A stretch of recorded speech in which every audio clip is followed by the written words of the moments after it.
Hello and welcome everyone. In this video, we are going to talk about Doctor Octopus. Over the years, Spider-Man has fought many enemies in the comics, but very few of them have been as formidable as Doctor Octopus, who is returning again in Spider-Man No Way Home. So let's get into how powerful he is and what makes Doctor Octopus truly dangerous. But before we get started, don't forget to like and subscribe. And with that out of the way, let's get started with the video. Hello, Peter. Dr. Octopus' superhuman abilities derive from the four mentally controlled, electronically powered, titanium steel tentacles that are attached to a stainless steel harness encircling his body from lower chest to waist. The motors the Doctor uses to power his metallic tentacles get their energy from a small nuclear-powered thermo-electric generator, which can provide several hundred watts per hour for up to 5 years before needing to replace its core. Not only that, each arm is capable of performing a pre-programmed action in case Octopus loses his conscious control, which has often proved to be life-saving.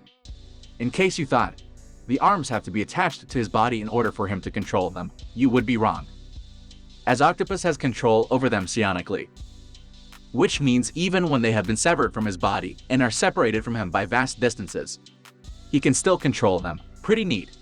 So, by combining the intrinsic strength of both his tentacles and the pincers, Dr. Octopus can not only scale stone, brick, or concrete wall, just like his arch-nemesis Spider-Man. He can also travel at superhuman speeds on flat ground with a speed of approximately 50 miles per hour, again using his 4 tentacles.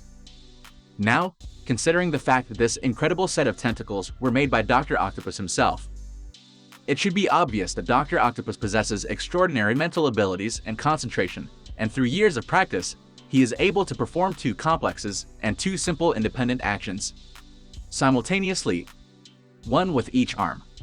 Not only that, Otto Octavius is a multidisciplined scientist with expertise in various fields of science, and one of those fields happens to be nuclear radiation. He is also a brilliant engineer and inventor. Dr. Octopus himself tends in poor physical shape. He has recently been able to improve upon his physique. He was also nearsighted to the extent that he was legally blind without the aid of his extremely thick eyeglasses, but he no longer appears to suffer from that problem, presumably through the use of laser surgery.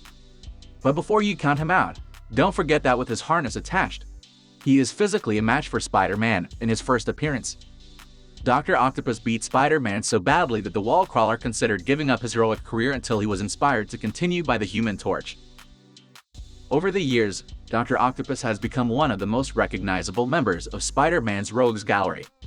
He remains one of Spider-Man's most dangerous foes, having many legendary battles with him over the years. His crowning achievement was the near-fatal stabbing of Spider-Man's then-partner and lover, the Black Cat.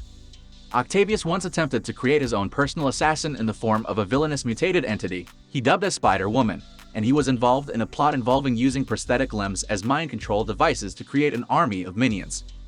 He also had to contend with a usurper, an arrogant, yet brilliant scientist named Carlisle. Envious of Octavius' power, Carlisle created his own version of Octavius' harness and then tried to kill him. Well, even though you might know Dr. Octopus to be Dr. Octavius, but over the years, other people too have taken up the mantle of Dr. Octopus. However, at the moment, none of them are currently active, either due to retirement or imprisonment. And that's it for today. Let me know your thoughts in the comments. Thanks for watching, and see you in the next video.